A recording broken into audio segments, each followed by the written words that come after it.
चलिए दोस्तों, आज बात कर लेते हैं कक्षा 12 जीव विज्ञान की। तो आज जीव विज्ञान की क्लास में आपको अति लघुत्तरीय इंपॉर्टेंट क्वेश्चन कराएंगे, पूर्व पूछे गए तथा पूछे जाने की संभावना। इंपॉर्टेंट क्वेश्चन लिखे, अगर ये आज आप सब तैयार कर लेते हैं ना, तो आपको इससे 2-3 क्वेश्चन बोर्ड में आपको मिल जाएंगे। तो पहला क्या क्वेश्चन है, जनन। देखो, जनन से शुरुआत करेंगे तो जनन किसे कहते हैं, पहला क्वेश्चन आप ये तैयार करेंगे, जनन किसे कहते हैं।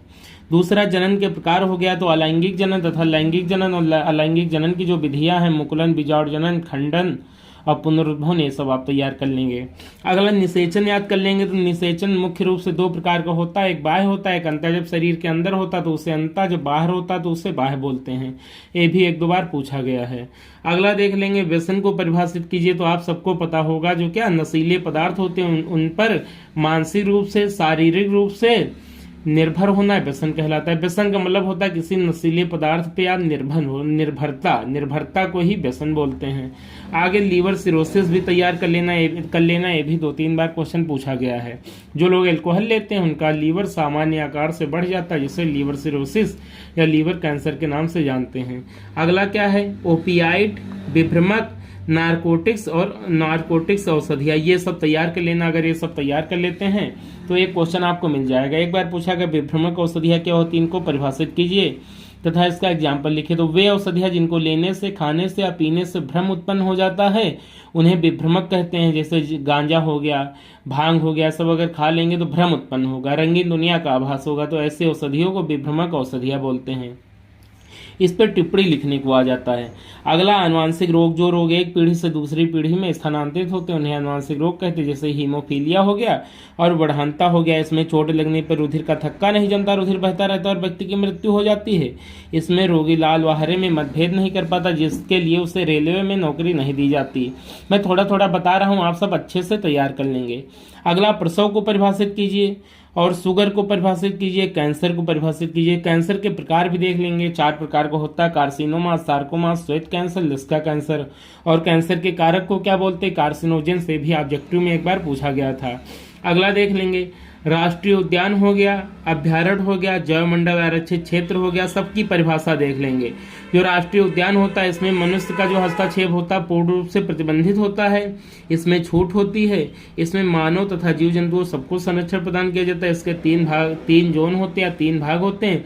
सबसे ऊपर वाला मैनिपुलेशन जोन, उसके नीचे वाला कौन सा, बफर जोन, सबसे बीच वाला कोर जोन होता है। कोर जोन में मनुष्य का हस्तक्षेप मना होता है, बाकी दोनों जोन में आप हस्तक्षेप कर सकते हैं। ये भी आप अच्छे से तैयार कर लेंगे। देखो, राष्ट्रीय उद्यान की संख्या 105 हो गई। भारत का प्रथम राष्ट्रीय उद्यान जिम कॉर्बेट होगा, इसकी स्थापना 1935 में हुई और यह उत्तराखंड के नैनीताल के रामनगर में स्थित है। और इसका जो नया नाम है ना, ये नया नाम फिर बदल दिया गया। देखो, पहले हैले था, फिर जिम कॉर्बेट किया गया, जिम कॉर्बेट से रामगंगा राष्ट्रीय उद्यान कर दिया गया। तो ये करंट का क्वेश्चन, रामगंगा आप नहीं याद करेंगे।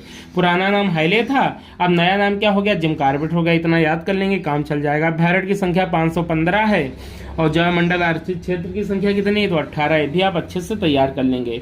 आगे जलोद्भिद पौधे, मरोद्भिद पौधे, लौड़ोद्भिद पौधे, ये सब तैयार कर लेंगे।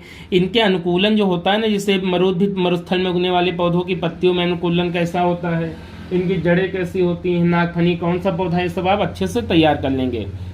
अगला देखेंगे, समष्टि को परिभाषित कीजिए। ये बहुत बार क्वेश्चन पूछा गया भैया, इंपॉर्टेंट क्वेश्चन है, अच्छे से याद कर लेंगे। समष्टि को परिभाषित, समष्टि का मतलब होता है पॉपुलेशन, जनसंख्या, तो इसको आप अच्छे से देख लेंगे। हम अगर बताएंगे सभी क्वेश्चन तो वीडियो आपका लंबा हो जाएगा। कीटभक्षी पौधों को परिभाषित कीजिए। तो कीटभक्षी पौधों में सबसे ज्यादा आप एग्जाम्पल याद कर लेंगे। एक बार ऑब्जेक्टिव में पूछा गया था, निम्नलिखित में से कौन सा पौधा कीटभक्षी नहीं है, तो यहाँ पे लिखेंगे, कहाँ पे तक, यहाँ पे, कीटभक्षी पौधों। तो देखो कितने होते कीटभक्षी।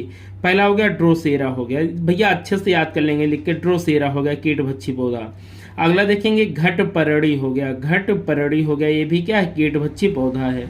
अगला हो गया नेपेंथीज, क्या हो गया, नेपेंथीज हो गया, ये भी क्या है, कौन सा पौधा है, तो कीटभक्षी पौधा, कीटों का भक्षक। ड्रोसेरा, घटपरड़ी, नेपेन, यूट्रिकुलेरिया। अगला कौन सा, यूट्रिकुलेरिया। इतने भैया आप याद कर लेंगे, ये सब कीटभक्षी पौधों के एग्जाम्पल हैं। कीटों का वे पौधे जो जहां उगते, जहां नाइट्रोजन की कमी होती, नाइट्रोजन की कमी को पूरा करने के लिए कीटों का भक्षण करते हैं, ऐसे पौधों को कीटभक्षी पौधे कहते हैं। जैसे ये एग्जाम्पल लिख देंगे। अगला देखेंगे, जीनोटाइप, जीनी संरचना में परिवर्तन। देखो, मेंडल ने जो शब्दावली प्रयोग की थी ना, तो जीनोटाइप, फिनोटाइप, संकर पर टिप्पणी लिखिए। देखो यहाँ भैया देखो मैं लिख के दे रहा हूँ ना आज आप सबको कि इतने क्वेश्चन जो ये 14 नंबर वाला लिखा ना, ये क्वेश्चन तैयार कर लेना। एक क्वेश्चन आपको 100 में 100% बोर्ड में मिल जाएगा। अब तैयार कैसे करना है, तो मेंडल ने जो शब्दावली का प्रयोग किया था ना, जीनोटाइप, किसी पेड़ पौधे की जीनी संरचना में परिवर्तन को जीनोटाइप बोलते हैं। किसी पेड़ पौधे के बाह्य लक्षण जैसे कलर हो गया, आकृति हो गई, आकार हो गई, वो कैसा दिखता है बाहर से, उसे फिनोटाइप बोलते हैं।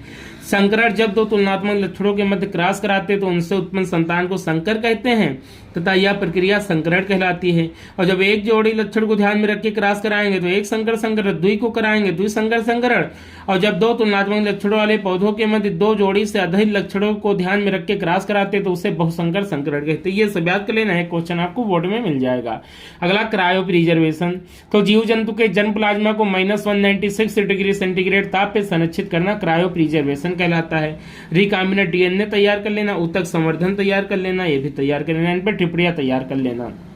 आगे भैया इस बार जो 2000 इससे पहले 20 का पेपर हुआ था ना, इससे पहले वाला जो 21 का शायद चल रहा ना, इस समय 22 में पेपर होगा, तो 21 से पहले वाला जो 20 वाला पेपर हुआ था ना, उसमें मलेरिया वाला पूछा गया था। क्या पूछा गया था? मलेरिया का जीवन चक्र। तो मलेरिया किस मच्छर से फैलता? तो मादा एनाफिलीज। क्या? मादा एनाफिलीज। मादा एनाफिलीज किसको ले जाती है? फिलीज। तो ले जाती है प्लाज्मोडियम को। किसको ले जाती है? प्लाज्मोडियम को ले जाती है। प्लाज्मोडियम इसका क्या कारक है, और मादा एनाफिलीज क्या वाहक है। प्लाज्मोडियम की भारत में 3 प्रजातियां मुख्य रूप से ऐसे 4 हैं: प्लाज्मोडियम वाइवेक्स, प्लाज्मोडियम मलेरियाe, प्लाज्मोडियम फाल्सिफेरम और प्लाज्मोडियम ओवल। 4 है, मुख्य रूप से 3 है। तो ये भी याद कर लेंगे अच्छे से, मलेरिया रोग याद कर लेंगे। अगला अमीबिया पेचिस, तो एंट अमीबा हिस्टोलिटिका से होती है, ये भी याद कर लेने। डीएनए फिंगरप्रिंटिंग के कार्य भी अच्छे से याद कर लेना, इसकी खोज एलेक्स जेफरी ने की थी। भी परागण याद कर लेना, परागण के प्रकार याद कर लेना, परागण के माध्यम। देखो स्वपरागण हो गया और एक पर परागण हो गया। परागण के माध्यम पूछेगा तो किसके? जल द्वारा, वायु द्वारा, पक्षी द्वारा, ये सब हो गए माध्यम हो गए। ये भी सब अच्छे से आप तैयार कर लेंगे। अगला हो गया जैव विविधता तैयार कर लेंगे। हॉट स्पॉट तैयार कर लेंगे। हॉट स्पॉट की संख्या विश्व में 34 से भारत में 3 है। पूर्वी घाट, पश्चिमी घाट, इंडो बनवरे डाटा बुक तैयार कर लेते हैं। इसे कौन जारी करता? तो एक संस्था है IUCN, इसका हेड ऑफिस स्विट्जरलैंड के ग्लैंड में, भी आप अच्छे से तैयार कर लेना। टैगर प्रोजेक्ट तैयार कर लेंगे, इसकी स्थापना हुई 1973 में, 1973, ये भी आप अच्छे से याद कर लेना भैया जी। आगे चिपको आंदोलन हो गया, संकटग्रस्त जातियां हो गई, विलुप्त जातियां। देखो 19 नंबर और 20 नंबर में भैया एक क्वेश्चन हर हालत में मिलेगा। मैं जो बता रहा हूँ लिख के रख लीजिए, पेपर आएगा तो उसको मिला लेना, मिलेगा तो मिलेगा, क्योंकि इंपॉर्टेंट क्वेश्चन है। आगे पुष्प की संरचना, ये कभी कभी पूछा जाता है लॉन्ग में, लेकिन कभी कभी शार्ट में भी पूछ लेता है। जैसे पूछ लेगा बाह्य दलपुंज का कार्य लिखिए, दलपुंज क्या होता है, जाएंगे कितने भाग होते हैं, पुमंग के कितने भाग होते हैं, बाह्य दलपुंज क्या होता है, समझे, योजी का काम क्या होता है, सब पूछ लेगा तो याद कर लीजिएगा। आगे फाइलेरिया और चेरियाब्रन को फटाई, और मच्छर का नाम क्या? क्यूलेक्स मच्छर, ये भी याद कर लेंगे। पायरिया, एंटमीबा, झिंझी वाली से भी। चेचक, वायरसेला वायरस, हर्पीज और यौन संचार रोग किसे कहते हैं? वे रोग जो असुरक्षित यौन संबंध द्वारा एक व्यक्ति से दूसरे व्यक्ति में स्थानांतरित होते हैं, उन्हें यौन संचार रोग कहते हैं। तो दोस्तों भाई वीडियो अगर अच्छी लगी हो तो चैनल को सब्सक्राइब कर दीजिए, वीडियो को लाइक कर दीजिए। अब दूसरे क्लास में नहीं तो क्लास लंबी हो जाएगी, आपको और अति लघुत्तरी इंपॉर्टेंट क्वेश्चन बता देंगे, बस आपके अति लघुत्तरी वाले जो क्वेश्चन है क्या हो जाएंगे? कवर हो जाएंगे। तो धन्यवाद।